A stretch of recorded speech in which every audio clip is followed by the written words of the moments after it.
lo que me sugería el leccionario para predicar hoy, que es este pasaje, o predicar sobre Martin Luther King, que hubiera sido mi preferencia. Estamos celebrando el día feriado o la fiesta nacional de Martin Luther King. Todos ustedes lo conocen o han oído de él. Hay una película por allí que salió que se llama Selma, que si usted tiene alguna oportunidad, vaya a verla. Yo aún no la he ido a ver, quizás a lo mejor lo puedo ir con mi familia. Pero opté por este pasaje porque me pareció que era muy apropiado comenzando el año a hablar con ustedes como congregación, y porque ustedes han oído demasiado de mí sobre el tema de la justicia y del cambio que necesitamos en nuestro mundo, y que van a seguir oyendo. Pero hoy quería enfocarme en este tema de ser llamados a ser discípulos.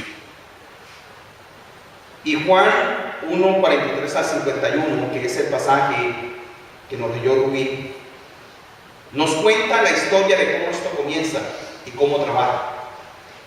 La fe cristiana se transmite de persona a persona. Repito, la fe cristiana se transmite de persona a persona. Tenemos Facebook, tenemos Twitter, tenemos Internet, tenemos radio, tenemos periódicos, revistas, medios de comunicación, que pueden ser herramientas que ayudan a transmitir mensajes, pero al final del día, la fe se transmite de persona a persona. Yo pensaba y me preguntaba, ¿qué era lo que tenía Jesús que hacía que la gente creyera en Él y lo siguiera? Especialmente los primeros discípulos, sin ningún tipo de evidencia de quién Él era o qué Él podía hacer. Los primeros discípulos que son llamados es la escritura que antecede a la que nos leyó Rubí, que no está hoy en el pasaje, pero que nos dice que Jesús pasó y llamó a Andrés, que fue el primer discípulo. Llamó a Andrés. ¿Y qué ocurrió con Andrés? El pasaje nos dice que luego fue Andrés, llamó a Pedro, el apóstol, y le dijo: Pedro, hemos encontrado a alguien. Y la escritura dice que Pedro estaba trabajando en las redes, era pescador. Y dice que inmediatamente dejó las redes y se fue a seguir. Jesús no era el único hombre ni el único profeta que en esa época acostumbraba a tener discípulos. Ya había habido otro, que era Juan el Bautista. Es decir, que era algo hasta cierto sentido común de profetas o de predicadores itinerantes que se levantaban y hacían discípulos que les siguieran. En la escritura que hoy estamos considerando nos habla de Felipe y Natanael. No nos dice el pasaje si ya Felipe y Natanael habían oído de Jesús por medio de Andrés y de Pedro. No nos dice tampoco por qué Felipe siguió a Jesús inmediatamente. Encontró a Felipe, que era de la región de Bethsaida, de donde también era Andrés y Pedro, por eso la conexión, pero no nos dice el pasaje si ya Felipe había oído de Andrés y de Pedro, sino que simplemente Jesús lo llamó, le dijo: sígueme. Y Felipe inmediatamente, igual que Andrés, se va a seguir. ¿Va conmigo? Ahora, ¿qué hay de común en las dos historias? Uno, que Andrés inmediatamente fue a decirle a Pedro: Pedro, hemos encontrado al Mesías. Y Felipe se fue a decirle también a Natanael: hemos encontrado a aquel de que Moisés y en los libros de la ley y también los profetas nos han hablado. Es Jesús, el hijo de José, el carpintero de Nazaret.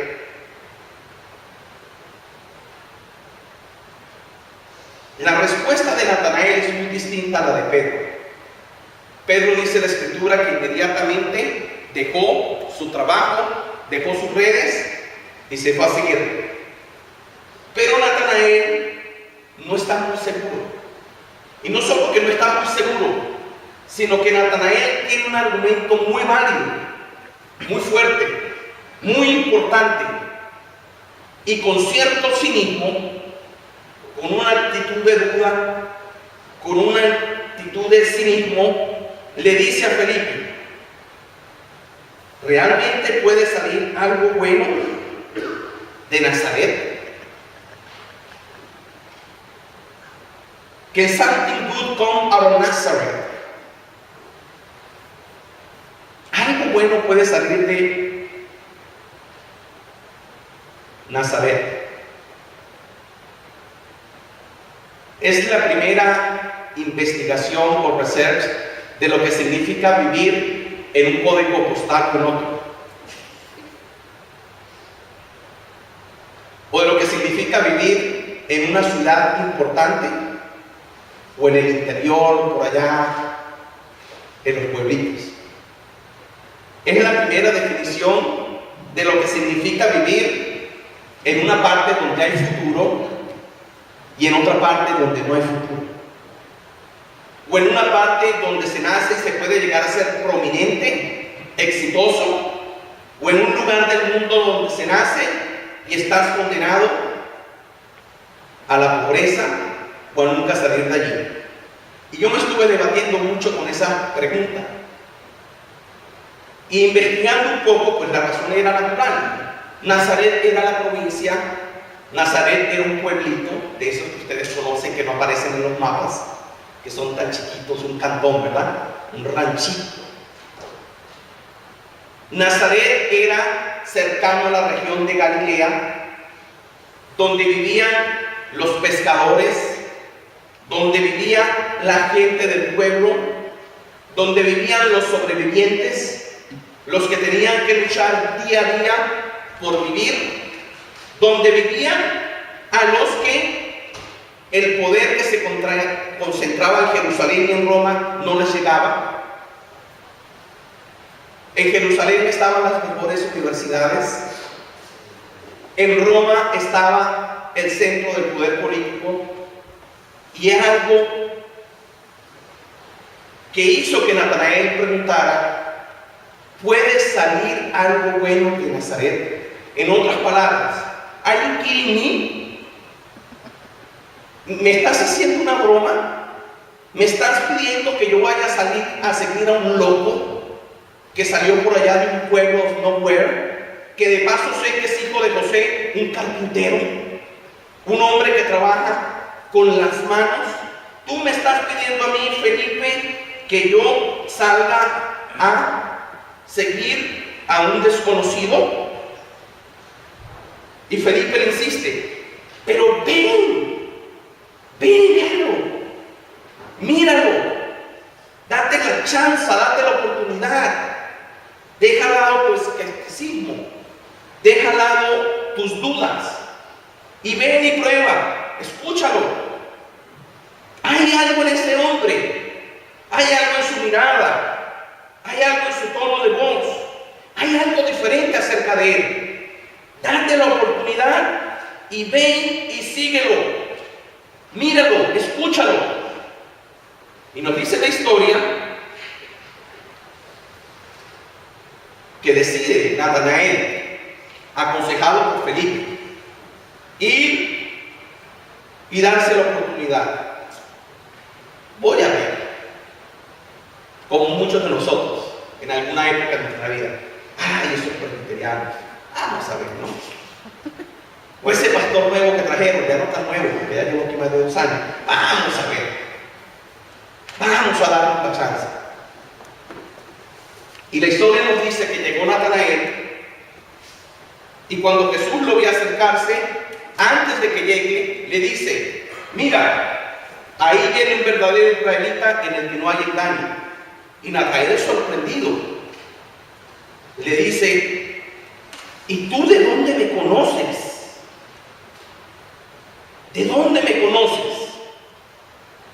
Y Y Jesús le responde, bueno, es que antes de que tú vinieras aquí y antes de que Felipe te hablara de mí o te llamara, yo ya te había visto cuando estabas debajo de la higuera. Ante esa manifestación de la omnipresencia de Dios manifestada en Jesús, Natanael se maravilla y le confiesa, Maestro, tú eres el Hijo de Dios, tú eres el Rey de Israel. Vuelvo de regreso al texto y les decía al principio que el discipulado y el seguir a Jesús siempre se trata de una persona a una persona, de uno a uno. Alguien que se convierte en el portavoz, en el receptor del mensaje y luego se convierte en el portavoz del mensaje. Alguien que escucha el mensaje y tiene fe y lo cree, pero no solamente que tiene fe y lo cree, sino que inmediatamente se convierte en la persona que transmite y lleva la fe. Al principio les decía que me debatí un poco sobre escoger este sermón o no para predicar, pero al final lo decidí para hablarles a ustedes sobre el tema del discipulado y sobre el crecimiento de la iglesia. Hay muchas iglesias que son muy grandes y donde se presentan servicios que se parecen muy similares a esa obra de teatro que yo no sé cuántos de ustedes lograron escuchar o ver, que fue muy famosa, llamada Jesús Superstar, en una presentación moderna, donde se presentaba un Jesús bien moderno, con luces, con cámara, con acción. Y hoy en día hay muchas iglesias que son muy atractivas para mucha gente, porque son iglesias muy grandes, con unos equipos muy sofisticados, con una música increíble, usualmente con un pastor muy carismático o un predicador, y donde crecen y crecen y crecen y crecen. Hay personas que añoran y les gustan esas iglesias. Y yo voy a hacer un paréntesis. Yo no estoy criticando ese tipo de iglesias. Pero cuando yo pienso en nuestra iglesia, la realidad es que nosotros no somos ni seremos una de esas iglesias. Somos una iglesia muy pequeña, como la gran mayoría de las iglesias en Estados Unidos. No solamente hablando de la iglesia presbiteriana, sino de muchas iglesias. 54% de las iglesias en los Estados Unidos o más tienen una asistencia de menos de 100 personas. Es decir, que la gran mayoría de las iglesias no son esas iglesias megachurches que llaman, pero que sí las hay. Mientras yo meditaba y pensaba en este pasaje, y pensaba en ustedes, y pensaba en mí, oraba y reflexionaba un poco esta semana, pensando sobre el tema del discipulado en nuestra iglesia, y el tema del crecimiento, y el tema de ser, dicen en inglés, viables para el futuro. Cuando yo llegué aquí, 2 años y contando, yo recuerdo que conté, y antes de aceptar el llamado a ser pastor, me senté allá donde está el hermano Choa y vine a visitarnos 2 domingos, porque yo quería ver. Predicaba el hermano Pablo García, el pastor, pero Pablo un día me delató, y allá el siguiente domingo que vine, dijo a todos, ahí va a estar el que va a ser su pastor, y todo el mundo volvió a mirarme, y yo por allá quería trágame tierra, me quería esconder. Voy a serles honesto, porque yo todavía no estaba seguro de aceptar el llamado.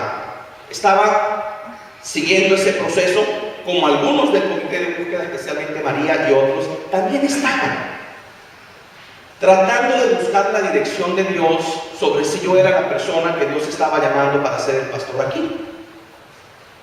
Y recuerdo que en ese domingo y el siguiente domingo conté las personas y nunca pasé de 20 sentados así en la mano.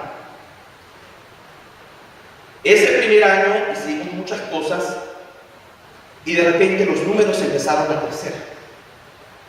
Los líderes empezaron a sentir contentos. Y durante el primer año, año y medio, casi 2 años, logramos triplicar los números de 20 a como 60 cada domingo. ¿Y era quizás que el pastor Moreno tenía una varita mágica? No.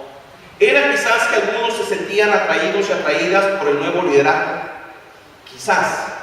La realidad era que la mayoría de las personas empezaron a llegar porque alguien como Andrés y alguien como Felipe les invitó y les retó y les dijo: vengan a ver, vengan a tener curiosidad. A los que se habían ido, algunos enojados o algunos quizás insatisfechos, también empezaron a regresar. Y es de esa manera, hermanos y hermanas, que hemos llegado a donde estamos en este momento en la historia de nuestra congregación. Cindy, que es muy buena trabajando en coordinar nuestro ministerio, y yo aprecio mucho el trabajo de Cindy, que por cierto ya cumplió 1 año con nosotros como la coordinadora de nuestro ministerio. Los ángulos hablan de asistente administrativo. A mí no me gusta eso, porque yo no veo a Cindy como mi asistente personal, ni es mi asistente personal. Cindy es mi colega en el ministerio y es la coordinadora de este ministerio, porque ella hace más que solamente cosas administrativas. Coordina mucho de las cosas que están pasando entre nosotros, y por eso yo aprecio mucho el trabajo y el ministerio de Cindy entre nosotros.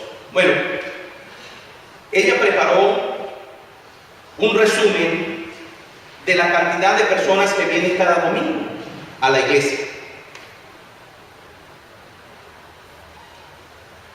Yo no vivo de los números, pero los números son importantes. Si no duplicamos, oigan bien la palabra que estoy usando, si no duplicamos el número de personas que son parte de este ministerio en los próximos 2 o 3 años, este ministerio no va a ser viable. Les voy a repetir eso, y yo estoy siendo muy franco con ustedes como congregación. Si no duplicamos el número de personas que son parte de este ministerio en los próximos 2 o 3 años, este ministerio no es viable para el futuro. Pero sí me preocupo sobre el futuro del ministerio. Natanael, guiado por Felipe, llega donde Jesús y reconoce que verdaderamente este es el Hijo de Dios. Por supuesto, cuando ve la señal, que Jesús le dice: no era necesario que Felipe te lo dijera, ni era necesario que vinieras aquí, porque ya yo te había visto a ti antes, cuando estabas allá debajo de la higuera. Y Felipe y Natanael, sorprendido, dice: maestro, tú eres el Hijo de Dios, tú eres el Rey de Israel. Y Jesús le contesta: porque me viste y has visto lo que te dije, que estabas debajo de la higuera, es que estás creyendo. Te aseguro que tú puedes ver cosas más grandes.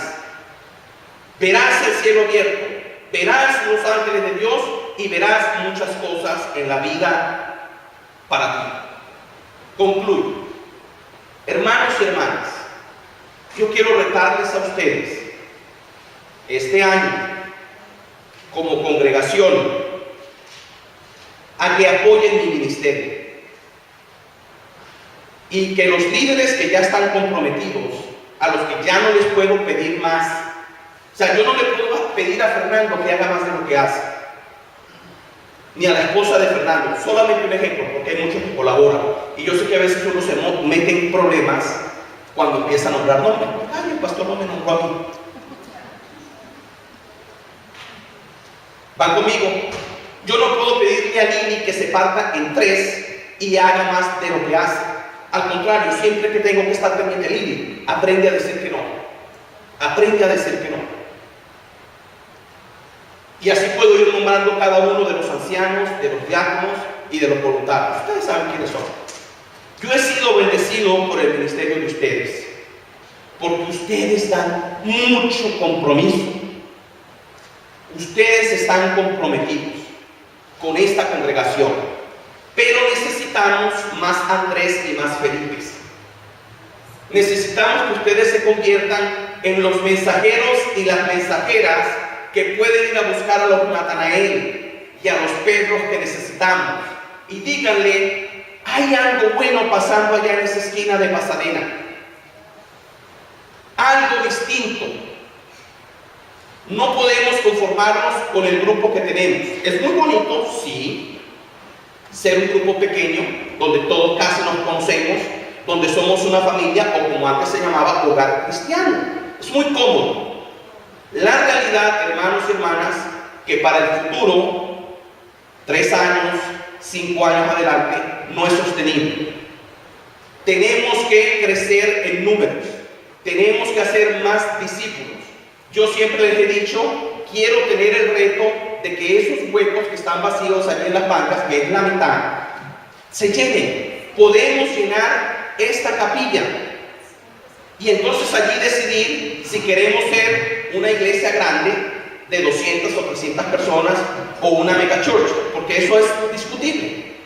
Hay personas a las que no les gusta, y yo me incluyo entre ellas, ir a una iglesia donde hay 1000 personas y no conozco a nadie. Y ni siquiera tengo la oportunidad de saludar al pastor. ¿Va conmigo? Pero sí quiero este año dedicar energía y tiempo y retarlos a ustedes a que dediquemos la energía y el tiempo a ser discípulos, a convertirnos en los Andrés y los Felipes de este ministerio. Porque podemos hablar muchas cosas, pero si usted tiene aquí 2 o 3 años, o 4 años, y jamás ha traído una persona a la congregación, jamás alguien le ha acompañado, usted no está haciendo discípulos. ¿Va conmigo? Usted tiene que empezar a compartir y a hablar. Usted llegó aquí porque alguien le invitó, porque alguien le habló, y yo ya he conocido las historias. Algunos porque le dijeron del banco de comida, otros por las circunstancias que sean, pero siempre hemos llegado aquí porque alguien nos invitó a venir, alguien nos compartió con nosotros el mensaje del discipulado, y nosotros entonces tenemos que transformarnos en ser esos discípulos y esas discípulas, para que al final del año podamos decir, se han agregado 20 personas más a nuestro ministerio. Repito, no es que la vida de una iglesia solo consista en los números, pero sin discípulos y discípulas no podemos hacer viable el ministerio. Y vuelvo a la escritura. Natanael preguntó, ¿puede de Nazaret salir algo bueno? Nazaret era la clase trabajadora, era la clase popular. Y por eso Natanael se cuestionó, ¿es verdad este líder puede salir? Yo les voy a decir, entonces, el llamado a ser discípulos, jalar esta carreta. Jesús nos llama, Jesús los llama a ustedes.